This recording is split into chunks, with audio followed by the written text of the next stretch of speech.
Immobilier et bâtiments durables, vous donnez un temps d'avance avec l'École des Ponts. Une émission présentée par Benjamin Huin et Frédéric Musselin sur Bâti Radio. Eh bien, bonjour à toutes, bonjour à tous. Vous êtes bien sur Bâti Radio. Bienvenue dans votre émission mensuelle Immobilier et bâtiments durables. Vous donnez un temps d'avance avec l'École des Ponts. Je vous rappelle que cette émission est réalisée en partenariat avec le Master Immobilier Bâtiments durables, Transition carbone, énergétique et numérique de l'École des Ponts ParisTech. Je vous rappelle également le principe de cette émission qui est de vous préparer, de vous former, vous, acteurs de la chaîne de valeur de la filière immobilier-bâtiment, afin que vous soyez prêts aux enjeux actuels et futurs du développement durable. Donc aujourd'hui, comme chaque mois, nous allons nous intéresser au sujet développé durant la semaine de cours du Master qui se déroule actuellement. La question centrale, management projet, quels sont les défis, est posée aujourd'hui. Elle comprend notamment les fondamentaux du management des projets de bâtiments et plus spécifiquement les enjeux numériques et environnementaux. Alors pour répondre à cette vaste question, nous avons le plaisir de recueillir les avis, l'expertise de deux éminents spécialistes. D'une part Frédéric Gall, qui est directeur de programme, et également Jérôme Maillet, qui est directeur général.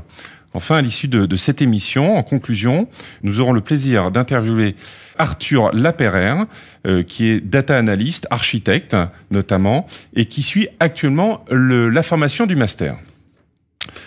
Frédéric Gall, bonjour et bienvenue. Bonjour Benjamin. Vous êtes donc directeur de programme chez Bouygues Construction, une entreprise donc de construction. Pour ceux qui ne connaîtraient pas son périmètre, c'est environ 60 000 collaborateurs, 12 milliards d'euros de CA, répartis à 50-50 entre la France et l'international. À noter que Bouygues Construction intervient sur l'ensemble des métiers de la chaîne de valeur, logement, tertiaire, ainsi que sur des ouvrages d'art. Frédéric Gall, vous avez participé à l'écriture du livre du Master et vous êtes également co-responsable avec Jérôme Maillet de la semaine de cours du Master dont le thème est donc le management de projet et environnement numérique. Alors pour commencer, Frédéric, est-ce que vous pouvez nous définir l'exercice du management de projet d'un bâtiment ? Alors c'est une vaste question parce que ce management de projet, déjà il va falloir définir ce qu'est le projet. Dans l'acte de construire, le projet, en fonction de quel rôle on a dans les différents acteurs du secteur de la construction, on peut le voir comme un architecte, on peut le voir comme un maître d'ouvrage, on peut le voir comme un bureau d'études, on peut le voir comme une entreprise de construction, on peut le voir comme un exploitant, on peut le voir comme un utilisateur. Donc finalement, au travers du master, quand on va parler de management de projet de construction, on va essayer de le voir sur l'ensemble de son cycle de vie, de la programmation à l'exploitation, évidemment en passant par sa conception et sa construction.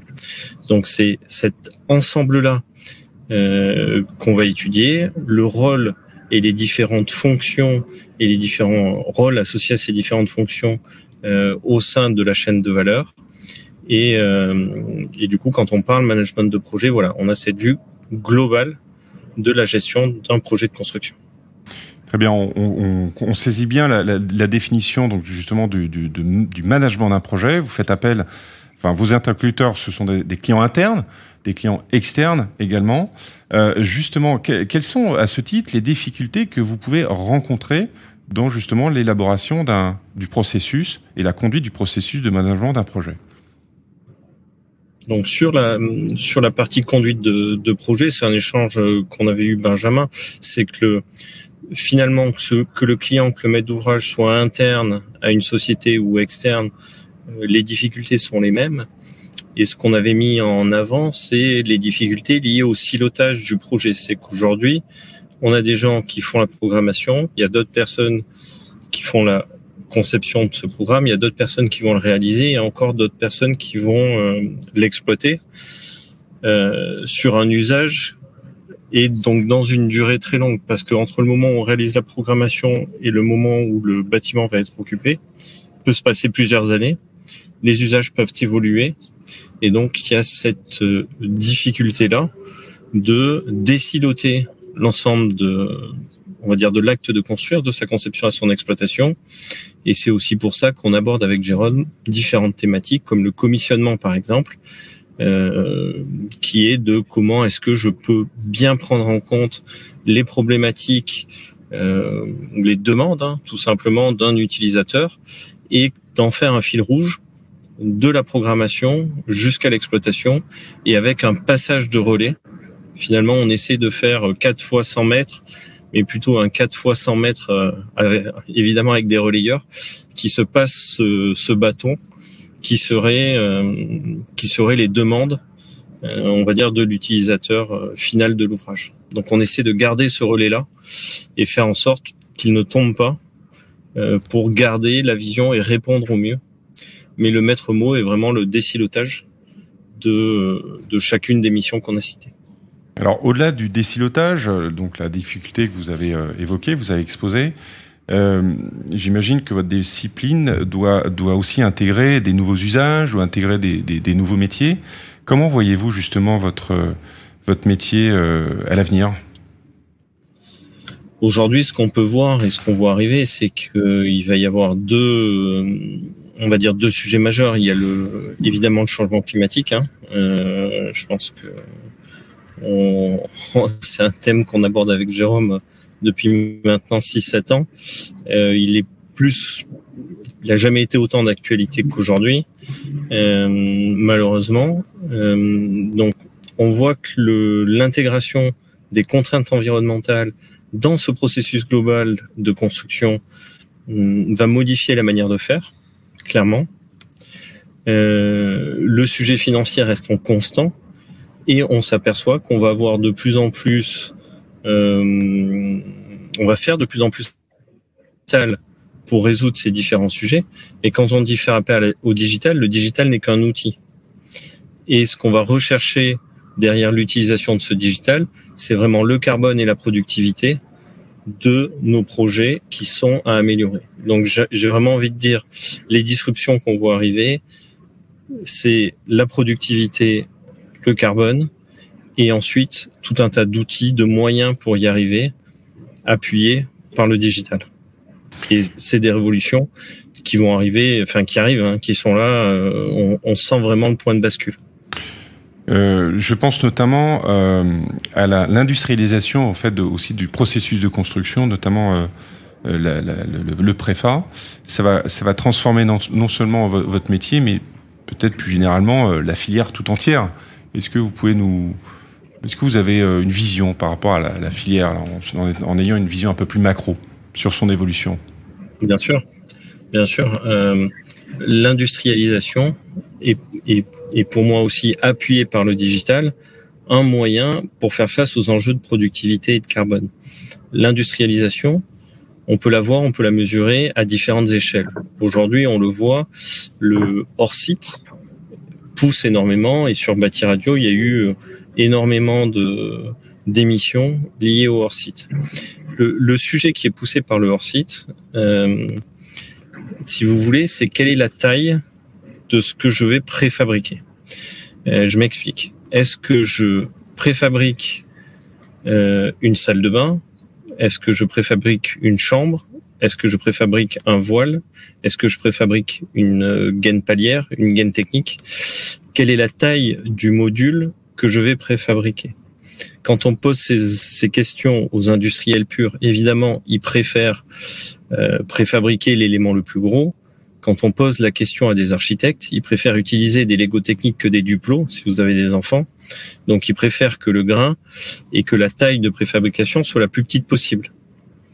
Donc, nous, constructeurs, on est en train de tester, je pense qu'Arthur en parlera tout à l'heure, mais on pense que la taille de ce grain doit être la plus petite possible pour répondre à toutes les contraintes, qu'elles soient architecturales ou techniques, imaginables sur l'ensemble des projets et l'ensemble des régions.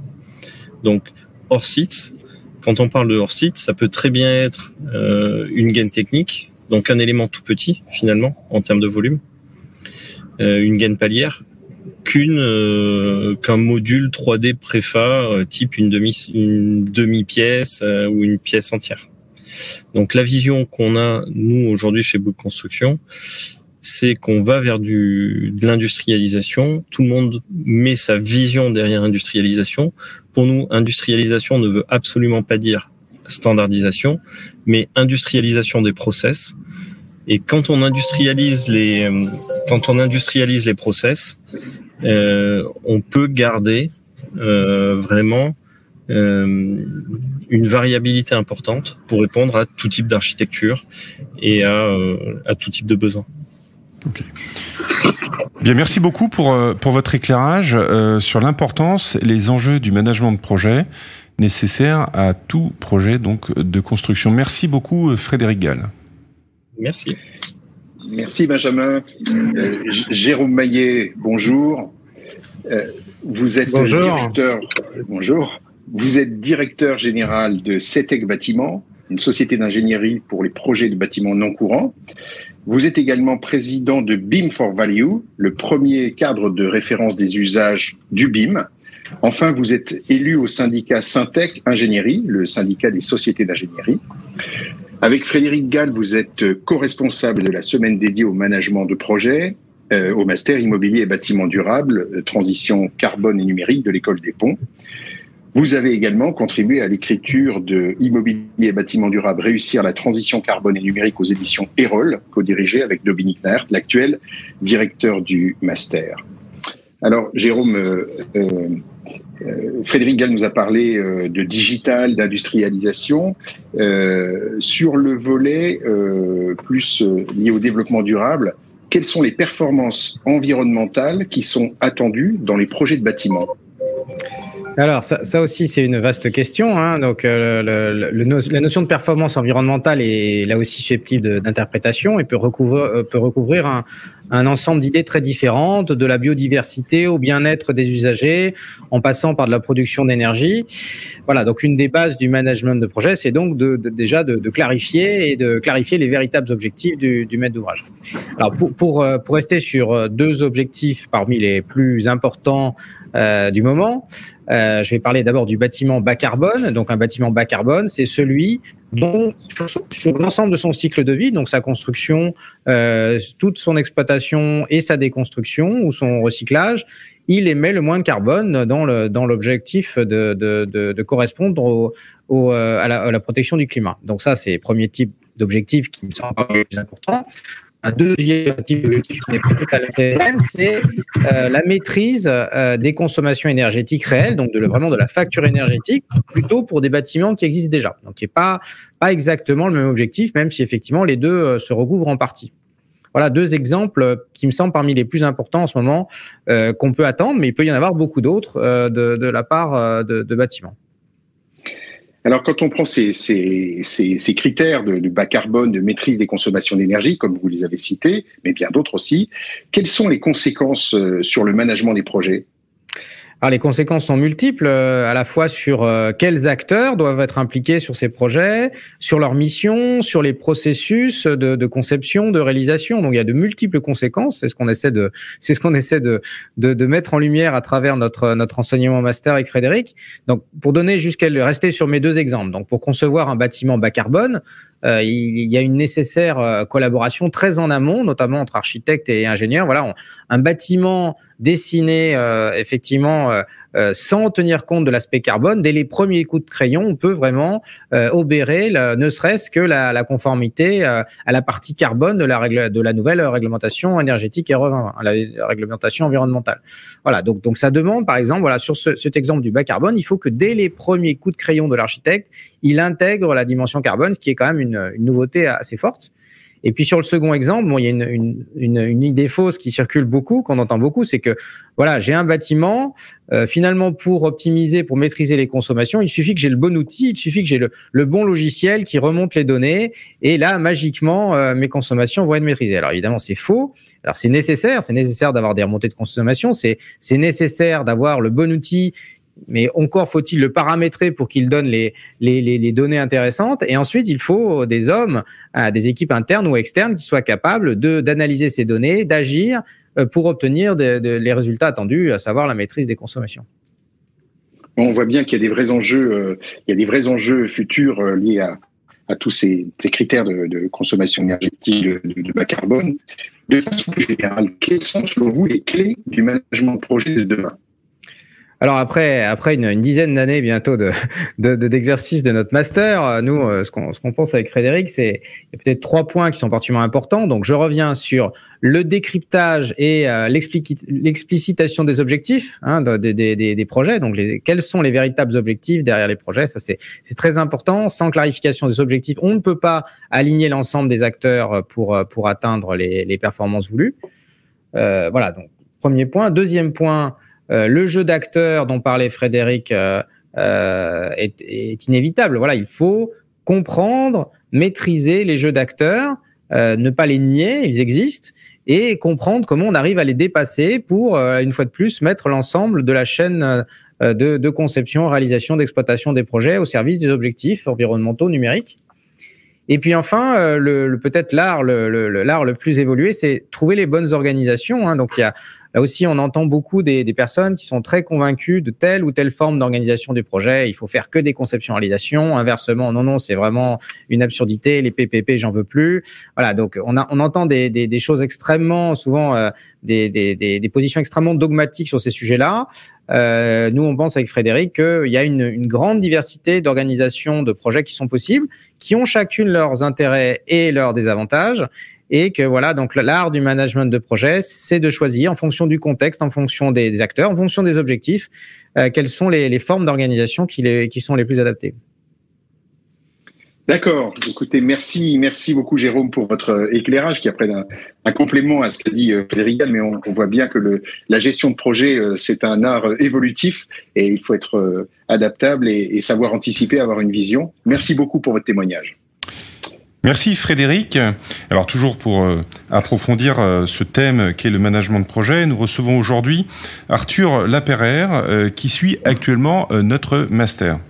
Alors en substance, Arthur, est-ce que vous pouvez nous préciser ce qui vous a motivé, pour suivre cette formation ? Oui, tout à fait. En fait, en complément de ma formation d'architecte et des expériences que j'ai pu développer en management numérique, il m'a paru assez important de me sensibiliser au sujet durable que je maîtrisais peu. Donc, suivre cet executive master m'a permis de prendre conscience des impératifs de transformation globale de nos sociétés, dont l'immobilier et le bâtiment sont des composantes fortes. Donc, la formation MSIBD telle que conçue aujourd'hui aborde des sujets très variés et qui illustrent d'une part la complexité du sujet de la transformation et d'autre part les réponses systémiques qui doivent être proposées. Je pense bien sûr à différents modules et composantes qu'on a vus comme la gestion de l'équilibre économique, environnemental et social, l'accompagnement au changement, le poids de la programmation pour un projet, les stratégies d'optimisation de la maintenance, de la gestion durable de parcs immobiliers, aussi les stratégies de financement existantes et évidemment la bonne utilisation des outils numériques pour nous assister. Je pense que cette formation m'a indéniablement permis de positionner mon quotidien professionnel dans un contexte d'impératifs durables et d'enjeux associés. Aujourd'hui, chez Bouygues, donc aux côtés de Frédéric, dans le cadre de mes missions de déploiement des méthodes d'industrialisation qui comprennent, comme l'indiquait Frédéric, les sujets de solutions hors site, hors cycle, et également les nouvelles approches numériques de conception et de construction. Donc, pour faire simple, le generative design, nous intégrons pleinement les indicateurs durables tels que le poids carbone, au même titre que les indicateurs traditionnels de coût, de délai et de qualité. Merci Arthur pour votre réponse. Alors maintenant, une question qui nous intéresse tous. Pouvez-vous nous préciser le sujet de la thèse que vous allez développer et les raisons de votre choix ? Bien sûr. Le travail que j'effectue dans le cadre de ma thèse est très lié au sujet d'industrialisation de la construction. Il porte sur nos capacités, nous acteurs de la construction et de l'immobilier, à comprendre, mesurer et arbitrer les enjeux de la transformation en fonction de données les plus fiables possibles. Comme indiquait Frédéric, l'utilisation de la préfabrication, du hors-site peut se décomposer en plusieurs familles avec donc du coup des modules 3D de taille plus ou moins importante ou une décomposition en 2D avec donc le sujet de la granumétrie qui permettra une configuration plus ou moins un peu différente avec si la granumétrie fine créera beaucoup plus de sujets d'interface. Mais dans tous les cas, ce qui est intéressant avec ces sujets d'industrialisation, c'est que ça prépare la voie à plus de facilité à comparer, à benchmarker des solutions et à structurer de la donnée qui sont les thématiques de ma thèse. Ma thèse, le titre que vous m'avez demandé est Machine Learning, outil de durabilité pour l'immobilier et la construction. Pourquoi? Comment? J'ai donc travaillé sur les promesses de valeur de ces outils algorithmiques, les freins de nos filières. J'ai proposé des méthodologies de déploiement et j'ai réalisé 2 cas concrets développés à partir de la base de données nationale des bâtiments mise à disposition par le CSTB et l'ADEME en avril dernier, avec laquelle j'ai entraîné un modèle algorithmique prédictif d'émissions de gaz à effet de serre, qui permet avec une très forte précision pour des maisons individuelles d'estimer les émissions de gaz à effet de serre, et cela sans forcément passer par la case DPE ou connaître les consommations de production chaud, eau chaude sanitaire ou ventilation. Donc, à partir de ce calculateur, c'est un cas concret que j'ai réalisé. On peut imaginer des bouquets de travaux effectués pour atteindre telle ou telle étiquette en enveloppe ou équipement de production. Et à partir aussi de ce nettoyage de données, j'ai également réalisé une étude de segments de marché par cluster pour adresser ce type d'offre. Donc, voici un peu un cas concret d'utilisation de la donnée pour un impact rapide. Oui, sur un marché qui est en plein boom et en plein développement. Merci beaucoup pour votre témoignage. Eh bien, merci beaucoup, messieurs, pour vos apports, pour vos témoignages, votre partage d'expérience et votre vision sur ce thème passionnant et je dirais aussi central qu'est le management de projet. Nous rappelons à nos auditeurs la parution de l'excellent livre Immobilier et bâtiments durables, réussir la transition carbone et numérique aux éditions Erol. Je vous rappelle que cet ouvrage est écrit en collaboration avec le master du même nom et qui reprend son programme. Vous trouverez également toutes les informations de notre master sur le site de l'École des Ponts, écoledesponts.fr. Notre émission touche à sa fin. Nous vous remercions tous pour votre participation. Le mois prochain, nous répondrons à la question « Quels sont les défis de la programmation ?» Merci et à bientôt. À bientôt. Immobilier et bâtiments durables avec l'École des Ponts, une émission à réécouter et télécharger sur Bâti Radio et sur toutes les plateformes de streaming.